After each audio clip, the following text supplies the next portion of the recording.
뉴스 속보입니다. 주진우 의원입니다. 국민의힘의 법률자문위원장이자 부산 지역의 국회의원입니다.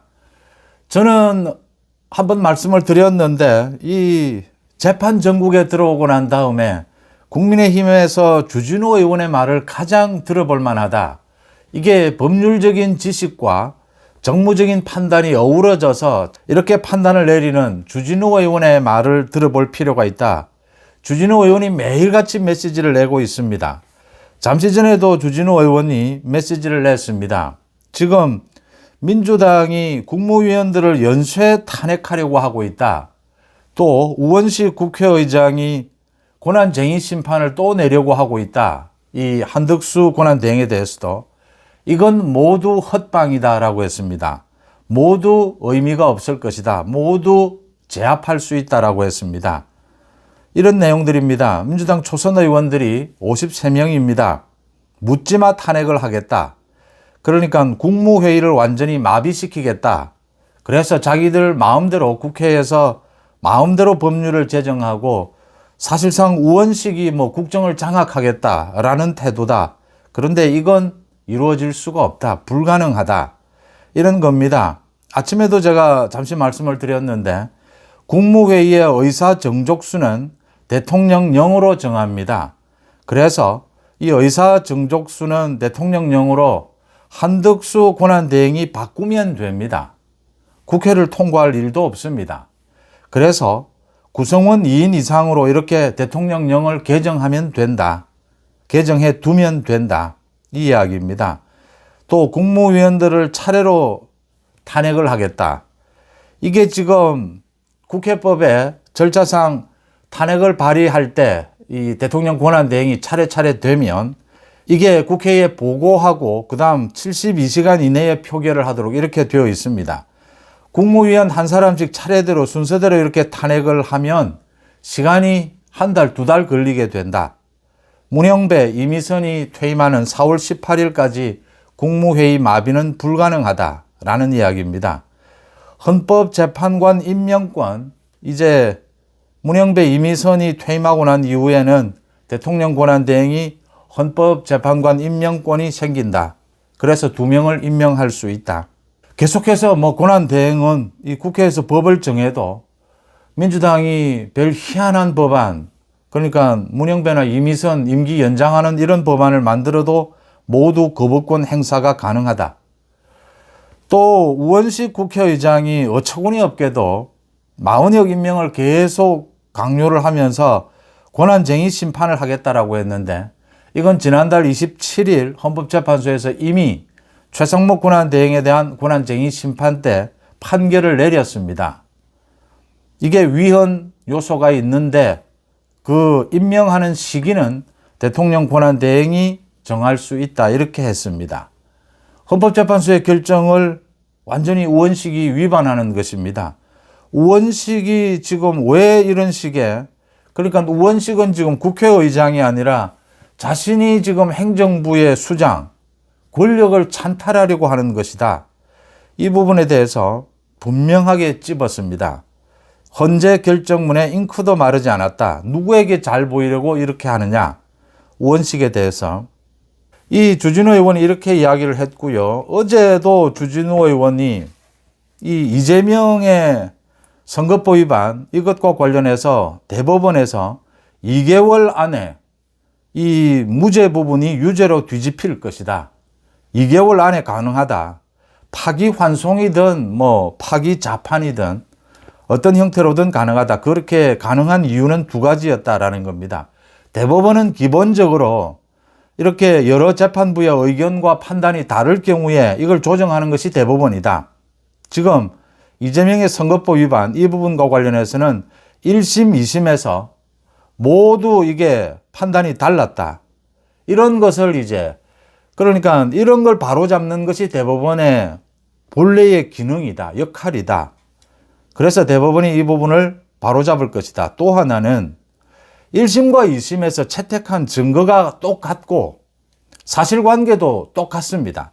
단지 1심에서는 이걸 거짓말로 받고 2심에서는 거짓말이 아니다. 의견 발표다. 단순한 의견 표명이다. 이렇게 봤다. 대법원이 하는 일이 사실심은 아닙니다. 증거나 사실관계 따지는 건 아닙니다. 법률 적용이 잘 됐느냐 잘못됐느냐. 그래서 이 대법원은 법률심이라고 합니다.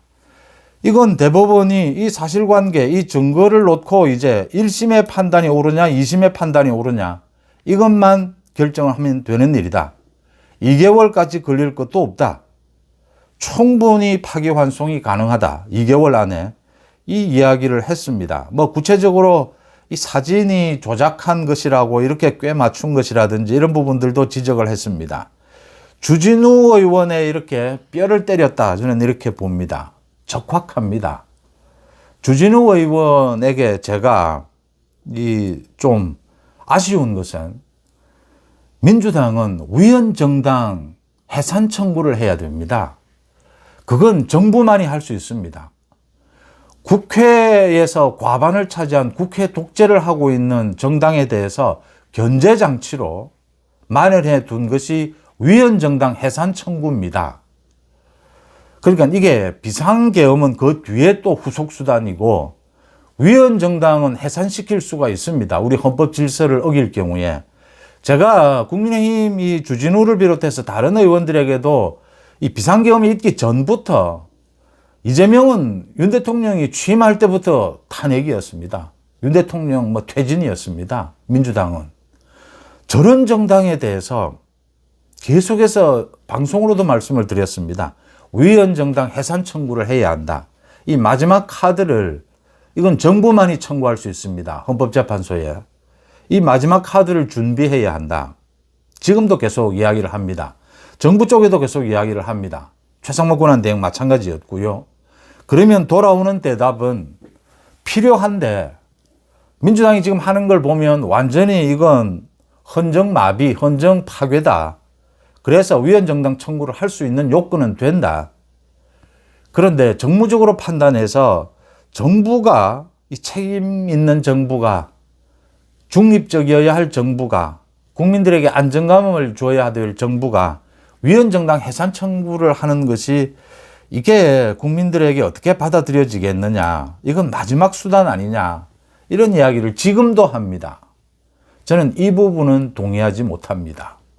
제가 주진우가 매일같이 쏟아내는 메시지 거의 대부분이 옳다라고 생각합니다. 그런데 지금은 이제는 준비해야 합니다. 한덕수 국무총리가 민주당의 초선 의원들이 내일까지 이 마흔역을 임명하지 않으면 한덕수 권한대행에 대해서 탄핵하겠다라고 하고 있습니다. 한덕수 권한대행이 월요일이라도 이 국무회의를 소집해야 합니다. 위헌정당 해산 청구를 헌법재판소에 해야 합니다.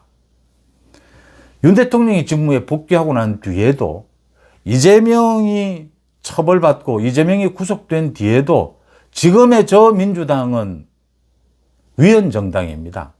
해산시켜야 합니다. 이재명이 처벌을 받고 나면 선거법 위반으로 대법원에서 이제 판결이 뒤집어지면 434억 원도 토해내야 되겠지만 지금의 민주당은 위헌정당이 분명합니다. 이건 헌법재판소에 물어볼 일이다. 청구를 해놓고 볼 일이다. 마지막 수단을 써야 합니다. 비상계엄이 지금 선포된 마당입니다. 현직 대통령에 대한 지금 탄핵 심리가 이제 마무리 단계입니다.